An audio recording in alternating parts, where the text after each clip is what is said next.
श्री गणेशाय नमः। श्री हरि। संक्षिप्त स्कंद पुराण। स्वर्णशुर आदि की महिमा, अंधकासुर का युद्ध, नरदीप एवं शंखोद्वार आदि का महात्म्य। सनत कुमार जी कहते हैं, जो मनुष्य स्वर्णशुर नामक तीर्थ में स्नान करके भगवान महेश्वर का दर्शन करता है, उसे 100 कपिला दान से भी अधिक फल प्राप्त होता है। जो जितेंद्रिय पुरुष ब्रह्मा जी की वापी बावली या कुंड में स्नान करता है, वह हंस युक्त विमान द्वारा ब्रह्मलोक को जाता है। जो मनुष्य चैत्र या फाल्गुन मास में विष्णु व्यापी में स्नान करके जितेंद्रिय हो उपवास पूर्वक रात्रि में जागरण करता है, वह सब पापों से मुक्त होता और भगवान विष्णु के लोक में जाता है। जो मन को संयम में रखकर भक्ति पूर्वक अभयेश्वर देव के पटबंध का दर्शन करता है, वह रुद्रलोक को जाता है। मुने, जो मनुष्य एक चित्त होकर अगस्त्येश्वर के समीप जाता है और अगस्त्योदय के समय उनका दर्शन करता है, वह संपूर्ण पातकों से मुक्त हो जाता है। काश पुष्प के समान गौर वर्ण अग्नि और वायु, अग्नि सोम से प्रकट मित्रा वरुण पुत्र कुंभयो ने आपको नमस्कार है। इस मंत्र से अगस्त्य जी को अर्घ्य देने वाला मन मानव पुत्रवान और धनवान होता है। मृत्यु के पश्चात वह स्वर्गलोक में जाता है और स्वर्ग भोग के अनंतर पुनः इस मृत्यु लोक में आकर पवित्र धनवानों के घर में जन्म लेता है अथवा महान योगीश्वर होता है। व्यास, उत्तम पुण्य प्रदान करने वाली दिव्यपुरी उज्जैनी प्रथम कल्प में स्वर्णश्रृंगा कहलाती है। दूसरे में उसका नाम कुश स्थली होता है। तीसरे में इसे अवंतिका कहते हैं। चतुर्थ कल्प में इसका नाम अमरावती होता है। पंचम कल्प में चूड़ामणि, छठे में पद्मावती और सातवें में इसका नाम उज्जैनी जानना चाहिए। जो मनुष्य प्रातः काल उठकर इन नामों का पाठ करता है, वह निस्संदेह 7 जन्मों के पाप से मुक्त हो जाता है। प्राचीन काल की बात है, उज्जैनीपुरी में अंधक नाम से प्रसिद्ध दैत्य राज्य करता था। उसके महापराक्रमी पुत्र का नाम कनक दानव था। एक बार उस महाशक्तिशाली वीर ने युद्ध के लिए इंद्र को ललकारा। तब इंद्र ने क्रोध पूर्वक उसके साथ युद्ध करके उसे मार गिराया। उस दानव को मारकर वे अंधकासुर के भय से भगवान शंकर को ढूंढते हुए कैलाश पर्वत पर चले गए। वहां देवताओं के स्वामी इंद्र ने भगवान चंद्रशेखर का दर्शन करके अपनी अवस्था उन्हें बताई और प्रार्थना की, भगवान मुझे अंधकासुर से अभय दीजिए। इंद्र का ऐसा वचन सुनकर शरणागत वत्सल शिव ने अभय देते हुए कहा, इंद्र, तुम अंधकासुर से भय न करो। इस प्रकार सांत्वना देकर भगवान शिव ने महाभयानक रौद्र रूप धारण किया और वे एक चरण से पृथ्वी पर उतरे। जहां उनका पैर पड़ा, उसी स्थान पर सर्वदेव वंदित एक कुंड प्रकट हो गया। भगवान शिव ने वहां पैर रखा था, इसीलिए उस कुंड का नाम शिवपद प्रसिद्ध हो गया। सर्वप्रथम श्री शंकर के चरणाकुष्ठ की कोटि कोना वहां पड़ी थी, इसीलिए वह तीर्थ सर्व पापनाशक कोटि तीर्थ के नाम से भी विख्यात हुआ। वहीं भगवान अगस्त ने करोड़ों तीर्थों का स्थापन किया था। इस कारण से भी लोक में उसका कोटि तीर्थ नाम पड़ गया। उस तीर्थ का दर्शन करके सब देवताओं ने अपने हित की इच्छा से उसमें स्नान किया। महाकाल में स्वरूप धारण करके भगवान शिव का वहां आगमन हुआ था, इसीलिए वे उस तीर्थ में महाकाल के नाम से प्रसिद्ध हुए। दानव अंधकासुर ने जब इंद्र के द्वारा अपने पुत्र के मारे जाने का समाचार सुना, तब महान क्रोध से में भरकर उसने रण के बाजे बजवाए और सेना सहित उस स्थान पर आया जहां सब देवता मौजूद थे। रथ, हाथी आदि से युक्त विशाल सेना के साथ महायुद्ध के लिए उद्यत हुए दानवों को आते देख देवता लोग भगवान शिव की शरण में गए। तब वे त्रिनेत्रधारी भगवान महाकाल देवताओं, निर्भय रहो ऐसा कहकर हाथ में त्रिशूल लिए खड़े हो गए। दैत्यों पर भगवान रुद्र का कोप होते ही सारा आकाश मंडल प्रज्वलित हो अग्नि की ज्वालाओं से व्याप्त हो गया। अंधकासुर ने क्रोध में भरकर देवताओं के विनाश के लिए करोड़ों दुस्सह बाणों की झड़ी लगा दी। पिनाकधारी महाकाल ने आग की चिंगारियों और ज्वालाओं को छोड़ते हुए उस दानव के अस्त्र शस्त्रों के सैकड़ों टुकड़े कर दिए। साथ ही अंधकासुर को भी अनेक बाणों से घायल किया। जैसे भ्रमर कमल के फूल पर छा जाते हैं, उसी प्रकार भगवान शंकर के बाणों ने अंधक को सब ओर से आच्छादित कर दिया। अंधकासुर युद्ध में स्थित होने पर भी अत्यंत शिथिल हो गया। उसके अस्त्र शस्त्र भी शिथिल हो गए। भगवान शिव के गण भी बड़े भारी योद्धा थे। साथ ही उन्हें भगवान शंकर का सामीप्य भी प्राप्त था, इसीलिए उन्होंने युद्ध में उत्साहपूर्वक लड़कर अंधकासुर की सेना को मार डाला। अपनी सेना को देवताओं द्वारा छिन्न भिन्न की हुई देख और अपने को भी महेश्वर के बाणों से छत विछत हुआ पाकर अंधकासुर विकल शरीर से भयभीत हो उठा। तब उसने तामसी माया फैलाई। उस माया से उसका शरीर अदृश्य हो गया और वह उत्तर दिशा की ओर चल दिया। अंधकासुर जिस जिस मार्ग से गया उसी उसी से शंकर जी ने उसका पीछा किया। एक स्थान पर पहुंचकर अंधकासुर बोला, फिर भगवान शिव भी उसी प्रकार बोले। तब से वहां वागन वागंधक नाम से विख्यात तीर्थ प्रकट हो गया। अघन सुदी नवमी को वहां स्नान करके पवित्र हो जो श्रद्धा पूर्वक शक्कर सहित अन्नदान करता है, उसका वह सब पुण्य अक्षय होता है तथा दाता शिवलोक में जाता है। उसी समय अपने तेज से दिशाओं के अंधकार को दूर करते हुए अर्जुन द्वारा स्थापित भगवान नरादित्य मनुष्य का रूप धारण करके उठे। उनके द्वारा अंधकार नष्ट होने पर आकाश में जब वह दैत्य स्पष्ट दिखाई देने लगा, तब देवताओं को बड़ी प्रसन्नता हुई। उन्होंने नाना प्रकार की स्तुतियों द्वारा नर रूपधारी सूर्य नारायण का स्तुवन किया और उनका नाम नरदीप रख दिया। जो मनुष्य भक्ति पूर्वक नरदीप नाम से प्रसिद्ध भगवान सूर्य का दर्शन करता है, वह सब पापों से मुक्त हो जाता है। जो मनुष्य षष्ठी या सप्तमी तिथि को रविवार के दिन उपवास करके दिन श्रेय संक्रांति ग्रहण तथा विषुप योग पर कुंड में स्नान करके पवित्र हो मन को संयम में रखता और जप करता हुआ स्तुति वाग और मंगल गीत के साथ भगवान नरदीप का दर्शन करता है, वह तथा पूजन और साष्टांग प्रणाम करके प्रातः काल, मध्याह्न एवं उपराह्न में सूर्य देव की परिक्रमा करता है, वह 7 जन्मों के किए हुए समस्त पापों से मुक्त हो जाता है और अंत में सूर्य लोक को जाता है। पूर्व काल में नरा अवतार अर्जुन ने इंद्र से सूर्य प्रतिमा को प्राप्त करके उसे प्रसन्नता पूर्वक इस तीर्थ में स्थापित किया है। इस कारण से ये भगवान सूर्य नरदीप कहे गए हैं।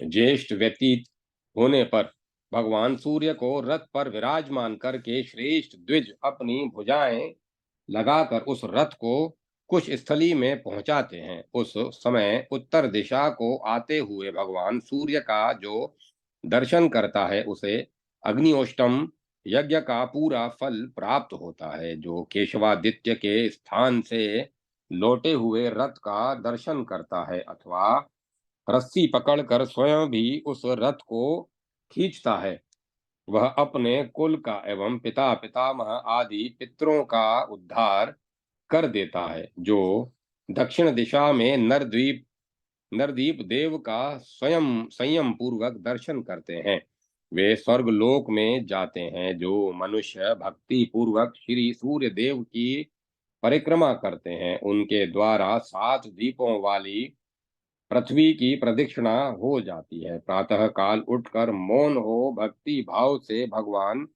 सूर्य के समीप जाए, पूर्व द्वार से दर्शन और नमस्कार कर दक्षिण द्वार से प्रवेश करके रथ चक्र की पूजा करें। तदंतर उसी द्वार से निकलकर प्रणाम पूर्वक आगे जाए और पश्चिम द्वार का आश्रय ले रथ में स्थित हुए सूर्य देव का अर्चन करे। जो मनुष्य इस प्रकार नरदीप जी की रथ यात्रा करता है, वह अपनी रुचि से अपने अनुसार इंद्रलोक, सूर्यलोक, शिवलोक तथा गोलोक का सुख पाता है। जो मनुष्य भगवान सूर्य नारायण के अग्रभाग में स्थित वापी में 1 मास तक प्रतिदिन अवगाहन करके नरदीप जी का दर्शन करता है, उसके दुख स्वप्न का नाश हो जाता है। अंधकार नष्ट होने पर जब सब और उत्तम प्रकाश छा जाता है, तब भगवान महेश्वर ने 3 शिखाओं वाले त्रिशूल से अंधकासुर को विदीर्ण कर डाला। अंधकासुर नष्ट होने पर अंधकार नष्ट होने पर जब सब और उत्तम प्रकाश छा गया, तब भगवान महेश्वर ने 3 शाखाओं वाले त्रिशूल से अंधकासुर को विदीर्ण कर डाला। इससे ब्रह्मा और इंद्र आदि संपूर्ण देवता बहुत प्रसन्न हुए। उस समय भगवान विष्णु ने देवताओं के हित की इच्छा से शंख नाद किया। जहां उन्होंने शंख बजाया, वहां शंखोद्वारण शंखोद्धारण नाम से प्रसिद्ध तीर्थ हो गया। वहां भगवान विष्णु सदा निवास करते हैं। वहीं अनादि चतुर्मुख लिंग है। उस लिंग के समीप ही विष्णु देव के दक्षिण भाग में त्रिशूल से लक्षित होने पर भगवान शिव विराजमान है। जो जितेंद्रिय पुरुष चतुर्दशी और इन सब का अष्टमी को इन सब का दर्शन करते हैं, वे समस्त पाप राशि से के क्षीण हो जाने से परम गति को प्राप्त होते हैं। जो वहां स्नान और एकादशी का व्रत करके शंखधारी भगवान जनार्दन का दर्शन करता है, वह अच्युत पद वैकुंठ धाम को वैकुंठ धाम को प्राप्त होता है। ओम नमः शिवाय। ओम नमः शिवाय। ओमकारेश्वर आदि का महत्व तथा अंधकासुर को शिव गणों से श्रेष्ठ स्थान की प्राप्ति। सनत कुमार जी कहते हैं, भगवान रुद्र के त्रिशूल से अंधकासुर के विदीर्ण होने पर वहां एक विशेष प्रकार की ध्वनि प्रकट हुई। उसी स्थान पर ओमकारेश्वर महादेव का आविर्भाव हुआ। उस तीर्थ में स्नान करके पवित्र हो समाधि तथा नियम से जो ओमकार स्वरूप महादेव जी का दर्शन करता है, वह सब पातकों से मुक्त हो जाता है। अंधकासुर को घायल करके वह त्रिशूल पाताल गंगा के जल में चला गया। पाताल निवासी भगवान हाटकेश्वर उसी शूल के मार्ग से ऊपर निकले, इसीलिए उन्हें शूलेश्वर कहा गया है। उनके उत्तर भाग में धूप पाप धूत पाप नामक तीर्थ है। वहीं वह पापात्मा एवं पराक्रमी दैत्यराज त्रिशूल से गिराया गया था, इसीलिए उस तीर्थ को धूत पाप कहते हैं। जो जितेंद्रिय शिव भक्त अष्टमी, पूर्णिमा, चतुर्दशी और शनिवार को एक रात उपवास करके धूत पाप नामक महेश्वर का दर्शन करता है, वह 7 जन्मों के किए हुए समस्त पापों से छूट जाता है और अंत में शिवलोक को प्राप्त होता है। जो मनुष्य पोष के महीने में वहां स्नान करके शिव जी का दर्शन करता है, वह शूलेश्वर के प्रभाव से ब्रह्म हत्या से मुक्त हो जाता है और मृत्यु के पश्चात परम पद को प्राप्त होता है। इस प्रकार अंधकासुर को विदीर्ण करके भगवान शिव का त्रिशूल ज्यों ही पाताल गंगा पाताल गंगा को गया, त्यों ही अंधकासुर के रक्त से अत्यंत सहस्त्रों भयंकर दैत्य वहां युद्ध के लिए खड़े हो गए। तब महादेव जी ने बड़े जोर से सिंहनाद किया। उस भयंकर गर्जना से मूर्छित होकर वे पापी दैत्य पृथ्वी पर गिर पड़े। उस महावन में जहां भगवान शंकर ने सिंहनाद किया था, वहां समस्त पापों का नाश करने वाले सिंहेश्वर देव विराजमान हुए। उनका दर्शन करने से मनुष्य सिंह के समान बलवान होता है। सिंहनाद करने पर जहां भगवान का श्री विग्रह रौद्र रस से कटकित रोमांचित हो गया था, वहां वे कटकेश्वर देव के नाम से विद्यमान हैं, जो भक्तों को सदा सब कुछ देने वाले हैं। जो मानव इस तीर्थ में स्नान करके कटकेश्वर शिव का दर्शन करता है, वह कहीं भय को नहीं प्राप्त होता। जहाँ शंकर जी के जहाँ शंकर जी ने इंद्र को अभयदान दिया था, वहां अभेश्वर नामक उत्तम लिंग प्रकट हुआ। वहां स्नान से पवित्र हो उपवास करके जो जितेंद्रिय पुरुष देव देवेश्वर शिव का पूजन करता है, वह अश्वमेध यज्ञ के फल को प्राप्त होता है। उस समय भगवान शिव के मस्तक से पृथ्वी पर जो पसीने की बूंदें गिरी, उससे अंगार के समान लाल अंग वाले भूमि पुत्र मंगल उत्पन्न हुए। अंगारक, रक्ताक्ष तथा महादेव पुत्र, इन नामों से स्तुति करके ब्राह्मणों ने उन्हें ग्रहों के मध्य में प्रतिष्ठित किया। तत्पश्चात उसी स्थान पर ब्रह्मा जी ने अंगारकेश्वर नामक उत्तम शिवलिंग की स्थापना की। जो पवित्र आत्मा मनुष्य मंगलवार को उस तीर्थ में स्नान तथा अंगारकेश्वर का दर्शन करता है, वह समस्त पातकों से छूट जाता है। मंगलवार को चतुर्थी तिथि में रात्रि के समय अर्घ्य देना चाहिए।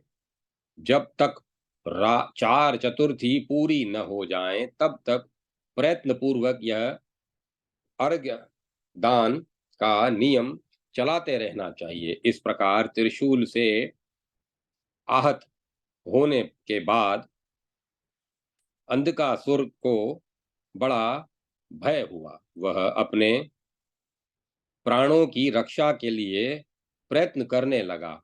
संसार में जीवन रक्षा का दूसरा कोई उपाय न देखकर उसने भगवान शंकर का ही स्तवन प्रारंभ किया। वह बोला, जो इस संपूर्ण चराचर जगत में कर्ता और इससे अपने किए हुए कर्मों के अनुसार सुख दुख देने वाले हैं, जो संसार की उत्पत्ति के हेतु तथा उसका अंत काल भी स्वयं ही है, सबको शरण देने वाले उन्हीं भगवान शंकर की मैं शरण लेता हूँ।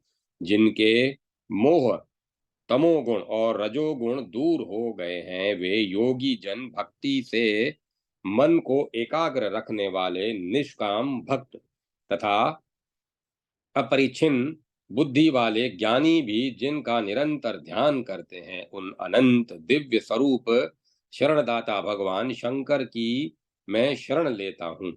जो सुशोभित किरणों वाले निर्मल अर्धचंद्र का मुकुट बांध सदा अपने मस्तक पर गंगा जी को धारण करते हैं, और जिन्होंने अपने वामंग भाग में गिरिराज किशोरी उमा को धारण कर रखा है, उन शरणदाता भगवान शंकर की मैं शरण लेता हूँ।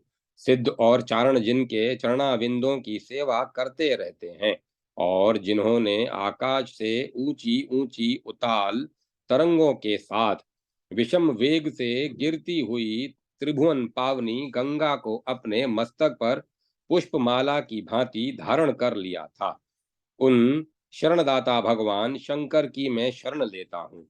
जिसके भार से कैलाश पर्वत का शिखर हिलने लगता था, उस कैलाश श्रृंग के सदृश विशाल काय दशानन ने भी जिनके युगल चरणा विंदों की सेवा की है, उन शरणदाता भगवान शंकर की मैं शरण लेता हूँ। महेश्वर, जो मूढ़ पुरुष चराचर जगत में गुरु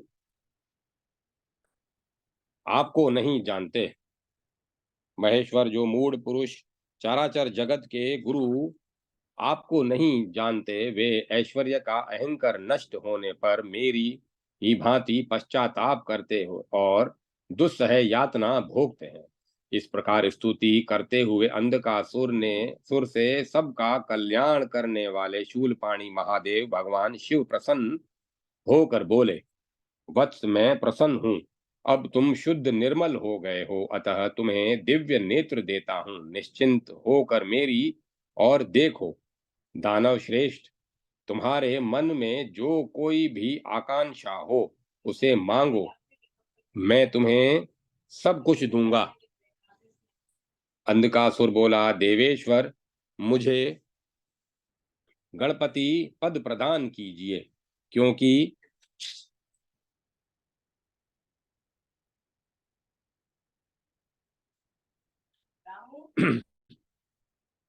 क्योंकि वह सदा अक्षय है। भगवान शिव बोले, वत्स, तुम मेरे गणों के अध्यक्ष होकर रहो। तुम्हें अणिमा आदि समस्त सिद्धियां प्राप्त होंगी और सदैव तुम मेरे प्रिय बने रहोगे। सनत कुमार जी कहते हैं, इस प्रकार दुर्लभ वरदान पाकर वह अंधक महादेव जी का मुख्य गण होकर वहीं अंतर्ध्यान हो गया। तदंतर भगवान शिव कैलाश पर्वत पर चले गए।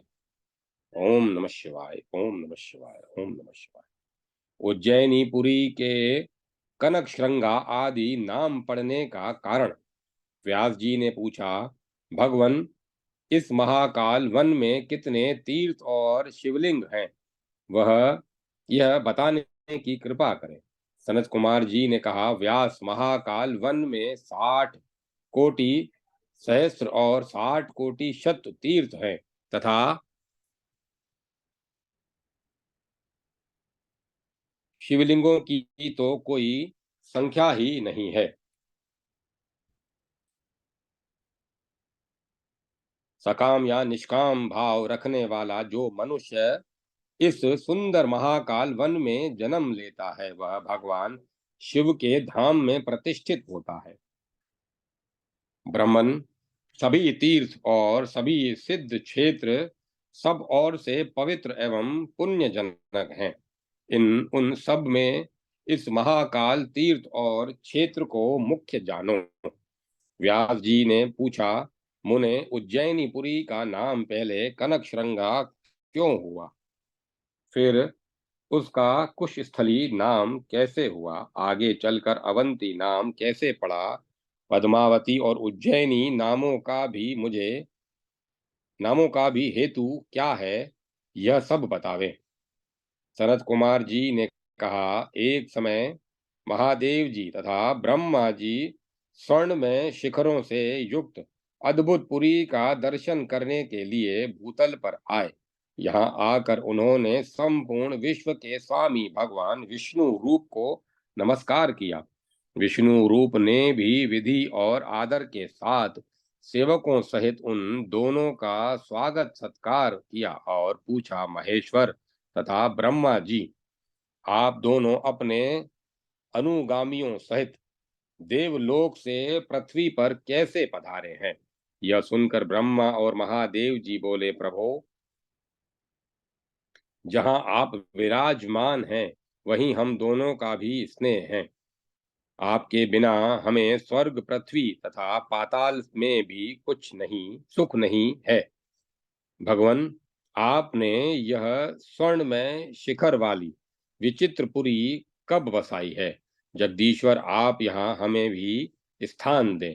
यह सुनकर विश्व रूप में विष्णु ने प्रसन्न चित्त होकर कहा, मैं आप दोनों को अभिष्ट स्थान देता हूँ। प्रजापते, इस पुरी के उत्तर भाग में आपका स्थान है और महेश्वर, आपके लिए दक्षिण भाग में स्थान दिया गया है, अतः आप यहाँ पधारें।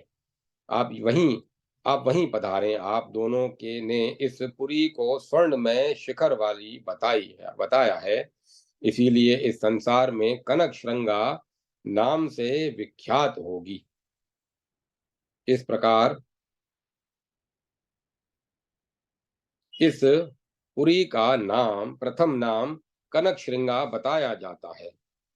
वहां ब्रह्मा, विष्णु और महादेव जी तीनों रहकर प्रसन्नता का अनुभव करते हैं और अपने भक्तों को समस्त मनोवांछित फल देते हैं।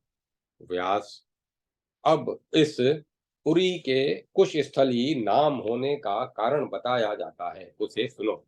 एक समय सृष्टि की रचना करके ब्रह्मा जी ने भगवान विष्णु का ध्यान किया। उनके ध्यान करने पर विश्व रूपधारी भगवान विष्णु ने ब्रह्मा जी से कहा, ब्राह्मण, आपने मेरा उत्तम रीति से ध्यान किया है, इसीलिए मैं आपके पास आया हूँ। समस्त प्राणियों की रक्षा के लिए उद्यत हुए मुझको देखिए। भगवान का यह वचन सुनकर ब्रह्मा जी सहसा उठकर खड़े हो गए और अनन्य चित्त से सामने खड़े हुए श्री हरि का पूजन करते हुए उन्होंने नमस्कार किया। तत्पश्चात ब्रह्मा जी ने इस प्रकार कहा, देव देव जगन्नाथ, इस जगत की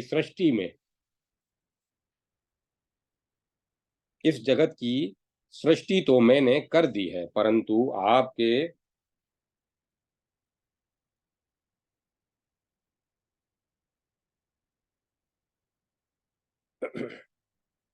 आपके कृपा पूर्ण सहयोग के बिना इसका स्थिर रहना असंभव है। आप ही इस संसार के शास्ता एवं पालक हैं, अतः आप ही इसको अपने अनुशासन में रखें। यक्ष, नाग, राक्षस, देवता, दानव, गंधर्व ये परस्पर एक दूसरे को मारते हैं। इन सब की रक्षा करने में केवल आप ही समर्थ हैं। आप सब में प्रवेश करने वाले और सर्वत्र व्यापक हैं, इसीलिए मुनीश्वरों ने आपको विष्णु कहा है। आपने ही अपने में इस संपूर्ण विश्व को बसाया है, इसीलिए आप वासुदेव कहलाते हैं।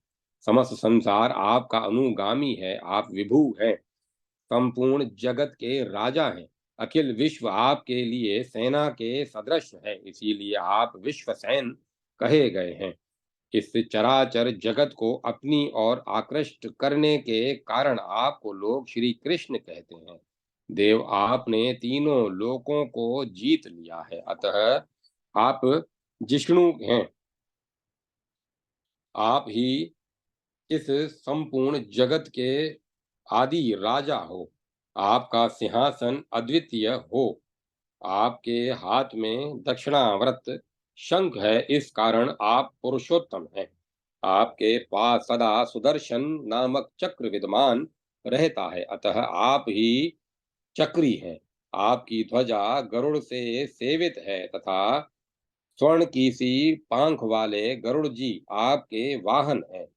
किरीट, पदक, भुजबंद, कर्ण पुष्प, केयूर, हार, उत्तम स्वर्ण सूत्र, विचित्र वस्त्र, उत्तरीय तथा लाल रंग की मालाओं से आप विभूषित होइए।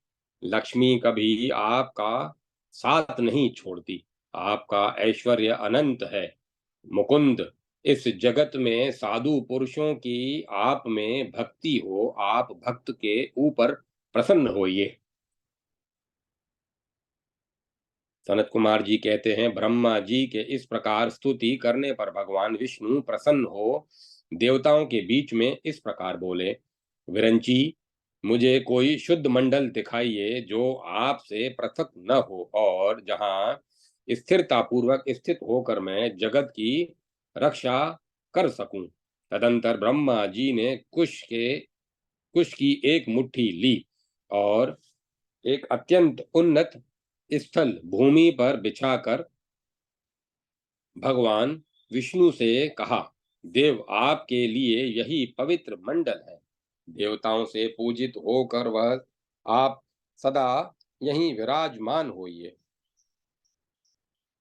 इन कुशों पर बैठने के कारण आप विष्टरश्वा एवं कुशेश्वर होंगे। ब्रह्मा जी के ऐसा कहने पर भगवान लक्ष्मीपति वहां कुश के आसन पर आसीन हुए।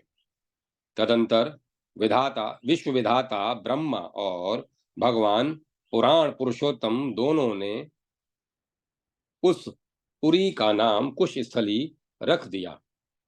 इस पुरी में रहकर संपूर्ण विश्व के पालक, सर्वत्र व्यापक विश्वेश्वर, विश्व सृष्टा, विश्वात्मा एवं सर्व विश्व नियंता श्रीमान विष्णु ने समस्त संसार का पालन किया। इस प्रकार पहले जिसका नाम कनक श्रृंगा था, वही पुरी कुशस्थली के नाम से प्रसिद्ध हुई। प्राचीन काल की बात है, दैत्यों से पराजित होकर संपूर्ण देवताओं ने मेरु पर्वत के शिखर पर जाकर वहां के वन, कुंज और गुफा आदि की शरण ली। वहां पहुंचकर उन्होंने परस्पर सलाह की और उस स्थान पर गए जहां प्रजापति ब्रह्मा जी विराजमान थे। देवताओं ने अपने आगमन का सब कारण उनसे निवेदन किया। तब ब्रह्मा जी देवताओं के साथ देवादिदेव भगवान महेश्वर के समीप गए। फिर महादेव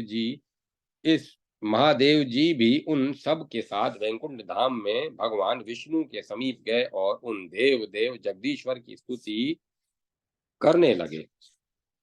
देवता बोले, सर्वत्र व्याप्त रहने वाले भगवान अनंत को नमस्कार है।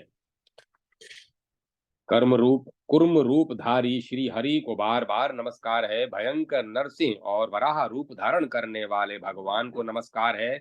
रघुनंदन नाम को एवं अनंत शक्ति संपन्न ब्रह्म को नमस्कार है। परम शांत वासुदेव को नमस्कार है। अज्ञानी जीवों का भी पालन करने वाले पशुपति शुद्ध बुद्ध स्वरूप एवं मलेच्छांतकारी कल की देव को नमस्कार है। इस प्रकार स्तुति में लगे हुए देवताओं को संबोधित करके आकाशवाणी हुई। देवगण, तुम सब लोग एकाग्र चित्त होकर सुनो। ब्रह्म ऋषियों द्वारा सेवित परम सुंदर जो महाकाल वन है, वहां समस्त कामनाओं और फलों को देने वाली एक पवित्र पुरी है, जो बड़ी ही मनोरम और कुशस्थली नाम से प्रसिद्ध है। वहां सिद्ध और गंधर्व निवास करते हैं। वहीं महादेव जी भी सदा निवास करते हैं। कल्पांत काल में जब समस्त चराचर प्राणी नष्ट हो जाते हैं, तब तीर्थ समस्त पुण्य मंदिर, नदी, समुद्र, सरोवर, उपवन, औषधि, वृक्ष, लता, यंत्र मंत्र, शुभ अशुभ, नक्षत्र और सूर्य चंद्र आदि जगत का अभाव हो जाता है। उस समय सबके पुण्य जीव कर्म तथा आशय कर्मों के संस्कार सबको लेकर भगवान शिव की पुरी में स्थित होते हैं। अतः कुशस्थली पुरी सबके लिए परम हितकारी है। वहां मनुष्यों द्वारा किया हुआ थोड़ा सा भी दान अनंत अनंत गुना हो जाता है। तुम सब लोग यत्न पूर्वक वहीं जाओ। उस तीर्थ में जाकर तुम सब लोग उत्तम विधि से स्नान, दान आदि शुभ कर्म करो। उस पुण्य के बल से तुम्हें पुनः स्वर्ग लोक की प्राप्ति होगी। वह आकाशवाणी सुनकर ब्रह्मा और शिव आदि सब देवता मस्तक झुकाकर भगवान को प्रणाम करके उसी स्थान पर गए। वहां उस पुरी को देखकर देवता बहुत प्रसन्न हुए। कुश स्थली में पेशाच मोचन नाम से प्रसिद्ध एक तीर्थ है। उसमें स्नान, जप, होम और दान करने से देवताओं को अक्षय पुण्य प्राप्त हुआ है। उसके बल से वे दानवों को जीतकर पुनः स्वर्गलोक में अपने अपने पद पर प्रतिष्ठित हो गए।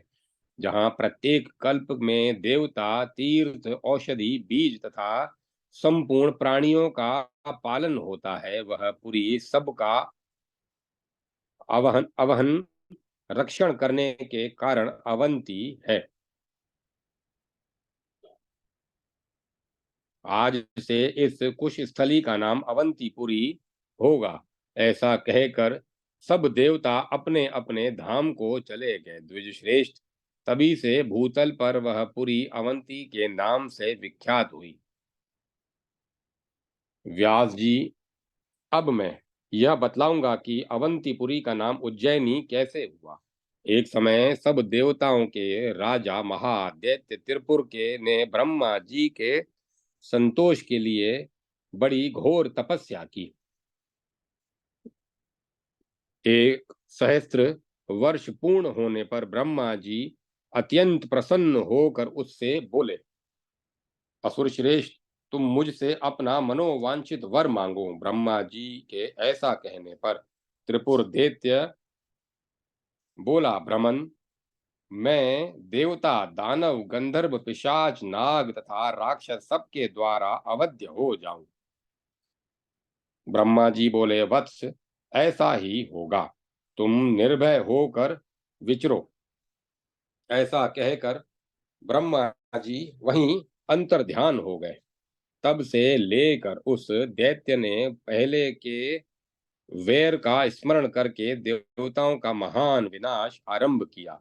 उससे परास्त हुए देवता आपस में सलाह करके ब्रह्मा जी के पास गए और उनसे अपनी विपत्ति का सब समाचार कह सुनाया। यह सुनकर ब्रह्मा जी सहसा उठे और देवताओं के साथ महाकाल वन में जा पहुंचे। वहां उन्होंने समस्त देवताओं के साथ रुद्र सरोवर में स्नान दान जप और होम किया। तत्पश्चात महाकाल जी की पूजा करके श्री ब्रह्मा जी बोले, भक्तों को अभय दान देने वाले देव देव महादेव दैत्यराज त्रिपुर देवताओं का बड़ा भारी संहार कर रहा है। उसने कितने ही द्वीप ग्राम और नगर उजाड़ दिए, ऋषियों और सन्यासियों के आश्रम फूक दिए। अतः आप यत्न पूर्वक उसके वध का कोई उपाय कीजिए। ब्रह्मा जी का यह वचन सुनकर महादेव जी ने कुछ सोच विचार कर कहा, देवताओं, उस दुरात्मा दैत्य को जीतने का कोई उपाय करूंगा। तब तक तुम लोग तपस्या करो। अवंतीपुरी में जो होम दान आदि कर्म पुण्य कर्म किया जाता है वह सब अक्षय होता है। सब देवताओं से ऐसा कहकर भगवान शिव वहीं अंतर्ध्यान हो गए। तदंतर उस दैत्य का विनाश करने के लिए भगवान शंकर ने महापशुपत नामक अस्त्र अपने हाथ में लिया। उस समय वे महान आडंबर धारण करके समस्त प्राणियों के लिए भयंकर प्रतीत होने लगे। देवता उनकी स्तुति और जय जयकार करते हुए उनके पीछे पीछे चले। महादेव जी ने एक ही बाण से उस महामायावी असुर को मार डाला और माया युद्ध से उसके 3 टुकड़े कर डाले। तत्पश्चात वे देव सेवित अवंतीपुरी में लौट आए। उस समय ऋषि सिद्ध और चारण अत्यंत प्रसन्न हो जय जयकार के साथ भगवान सदाशिव की स्तुति करने लगे। देवताओं को पुनः अपना स्थान प्राप्त हुआ।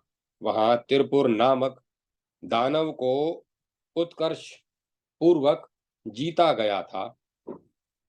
इसीलिए सब ऋषि महर्षियों ने उसका नाम उज्जैनी रख दिया।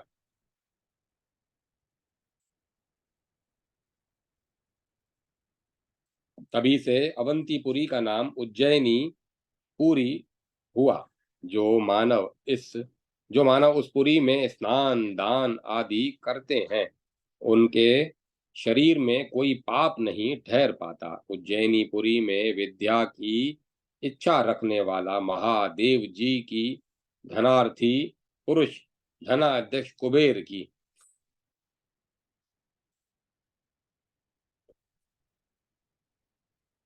पुत्रार्थी सुरेश्वर इंद्र की, सुखार्थी मानव दीनेश्वर सूर्य की, उत्तम बुद्धि चाहने वाला गणेश की तथा प्रिय वस्तु की इच्छा रखने वाला भगवान शेष की स्तोत्रमयी वाणी द्वारा आराधना करते हुए निवास करे।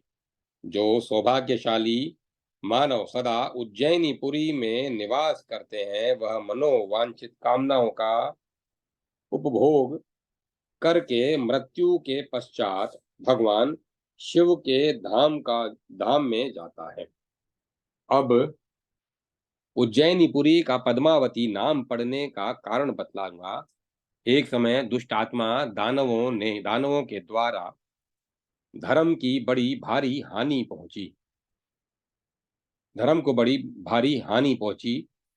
तब समस्त देवताओं ने दैत्यों से मिलकर समुद्र का मंथन किया। उस समय समुद्र से महालक्ष्मी प्रकट हुई। वे उज्जैनी के महाकाल वन में रहने लगी। तदंतर कौस्तुभ मणि, पारिजात वृक्ष, वारुणी, मदिरा, धन्वंतरी, वेद, चंद्रमा, काम धेनु, ऐरावत हाथी, उच्चेश्वा, घोड़ा, अमृत कलश, रंभा अप्सरा, श्रांग धनुष, पांचजन्य शंख, महापद्म निधि और हलाहल विष, ये नाना प्रकार के 14 रत्न प्राप्त हुए।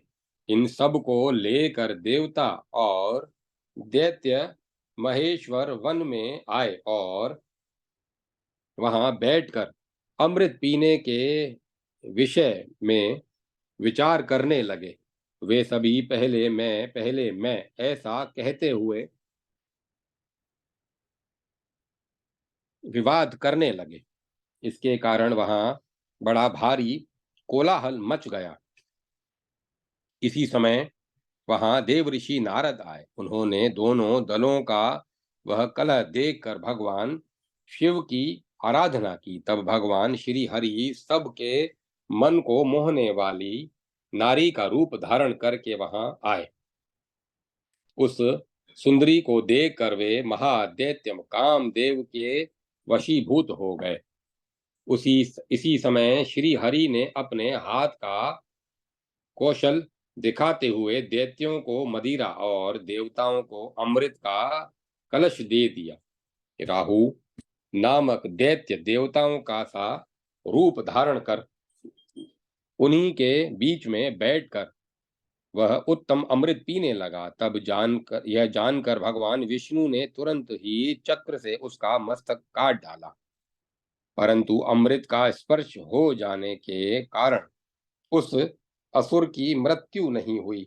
वहीं इस महाकाल क्षेत्र में राहु और केतु के नाम से विख्यात हुआ। तत्पश्चात महाकाल वन में देवताओं ने उन रत्नों को परस्पर बांट लिया, जिससे वे रत्न भोगी तथा हुए। मोहिनी देवी ने कौस्तुभ मणि, लक्ष्मी, श्रांग धनुष तथा पांचजन्य शंख, ये 4 वस्तुएं भगवान विष्णु को दी। उच्चेश्वा घोड़ा सूर्य को दिया।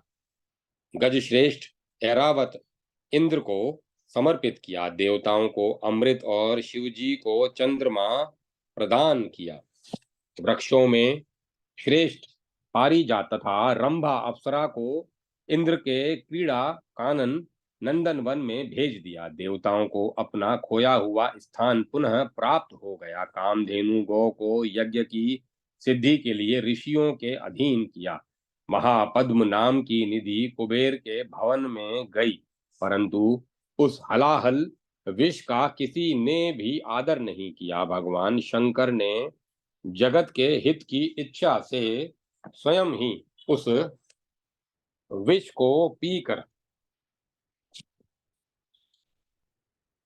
कंठ में धारण कर लिया। तभी से महादेव जी का नाम नीलकंठ हुआ। जहां रत्नों का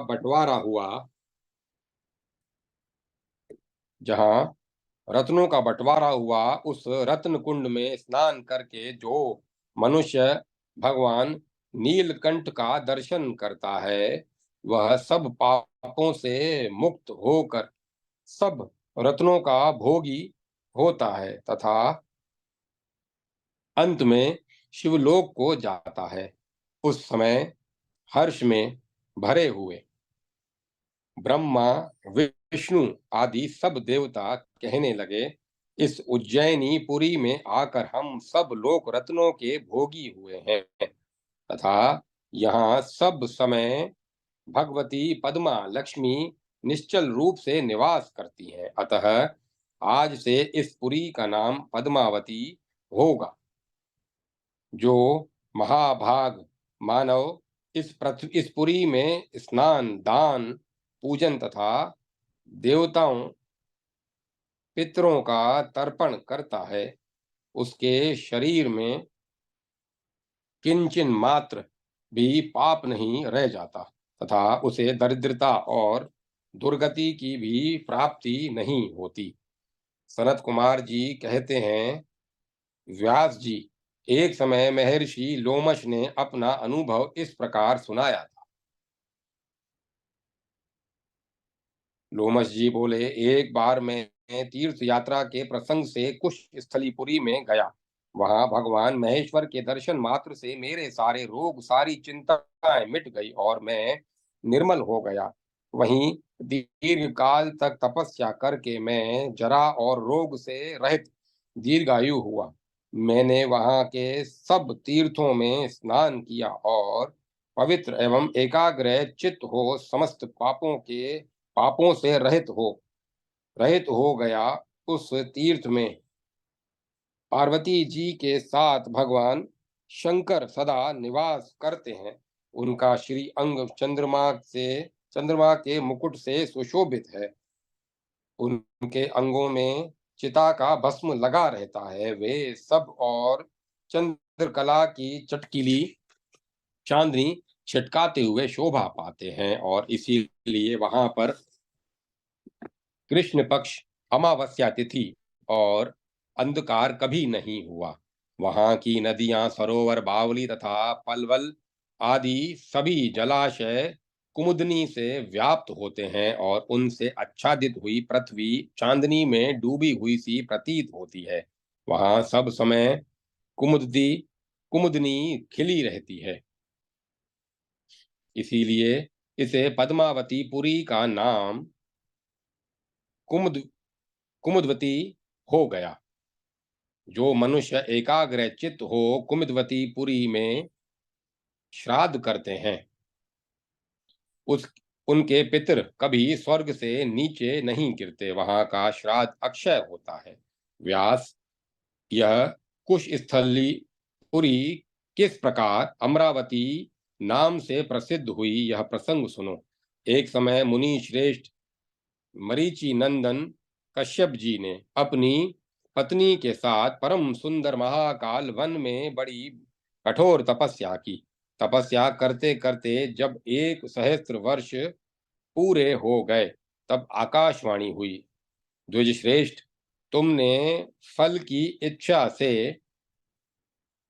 यह तीव्र तपस्या की है, इसीलिए जब तक सूर्य और चंद्रमा रहेंगे तब तक इस पृथ्वी पर तुम्हारी संतति बनी रहेगी। तुम्हारी पतिव्रता पत्नी अदिति ने भी तुम्हारे साथ रहकर तप किया है, इसीलिए यह यशस्विनी देवी सदा छाया की भांति तुम्हारे साथ रहेंगी। श्री विष्णु, वामन और चंद्रमा आदि सब देवता जो तुम्हारे पुत्र हैं, देवलोक में अजर अमर रूप में विख्यात होंगे। ऋषि श्रेष्ठ, तुम भी मेरे वचन से पाप रहित प्रजापति होगे। तभी से महर्षि कश्यप अदिति और अग्नि के साथ कुश स्थली पुरी में सदा निवास करते हैं। इसीलिए देवता, असुर और मानव रूप उनकी समस्त प्रजा सदा वृद्धि को प्राप्त होती है। व्यास, देवताओं ने महाकाल वन में ही अमृत पान किया था, इसीलिए वे अमर हो गए। व्यास, देवताओं ने महाकाल वन में अमृत पान किया था, इसीलिए वे अमर हो गए। उत्तम महाकाल वन में ही जो नंदन वन है, वही सब मनोरथों और वरों को देने वाली कामधेनु का निवास बताया गया है। समस्त ब्रह्मांड में जो दिव्य वस्तुएं हैं, वे सब उत्तम महाकाल वन में स्थित है। यहाँ अमरों की स्थिति है। इस कारण इस पुरी का नाम अमरावती हुआ। जो इस पुरी में स्नान, दान आदि करके भगवान महेश्वर का दर्शन करता है, उसके लिए पुत्र या धन आदि कोई भी वस्तु दुर्लभ नहीं है। वह समस्त भोगों को पाता है और मृत्यु के पश्चात भगवान शिव के धाम में जाता है। महाभाग व्यास, यह अमरावतीपुरी जिस प्रकार विशाला नाम से विख्यात हुई, यह वह प्रसंग भी सुनो। एक समय भगवती उमा ने शिवजी से कहा, समस्त जगत को धारण करने वाले देव देव जगदीश्वर, आप मेरे निवास के लिए समस्त कामनाओं को देने वाली पुरी का निर्माण कीजिए। पार्वती जी का यह वचन सुनकर भगवान शिव ने सबके मन को प्रिय लगने वाली सुंदर पुरी का निर्माण किया, जो बहुत ही विशाल, विस्तृत, पुण्यमयी तथा पुण्यात्माओं का आश्रय थी। विशाल होने के कारण ही उस सदा रहने वाली पुरी का नाम विशाला हुआ। जहाँ कहीं किसी भी अवस्था में रहकर भी जो नित्य विशाला नाम का उच्चारण करता है, वह मनुष्य भगवान शिव के धाम में प्रतिष्ठित होता है। व्यास, इस समस्त पृथ्वी पर या संपूर्ण ब्रह्मांड में विशाला विशाला विशाला के समान भोग और मोक्ष प्रदान करने वाली दूसरी कोई पुरी नहीं है। जो मनुष्य श्राद्ध काल में पितरों के उद्देश्य से यहाँ दान करते हैं, उनका वह सब दान अक्षय होता है। जिन्होंने कभी दूसरे कार्य के प्रसंग से भी विशालपुरी में आकर स्नान, दान आदि पुण्य कार्य किया है, वे जहाँ कहीं भी मृत्यु को प्राप्त होने पर भगवान शिव के ही धाम में जाते हैं। व्यास जी, इस प्रकार इस कुश स्थली पुरी का नाम विशाला हुआ। ओम नमः शिवाय। ओम नमः शिवाय। ओम नमः शिवाय। ओम तत्सत। ओम तत्सत। ओम तत्सत। अब कथा को विराम देते हैं।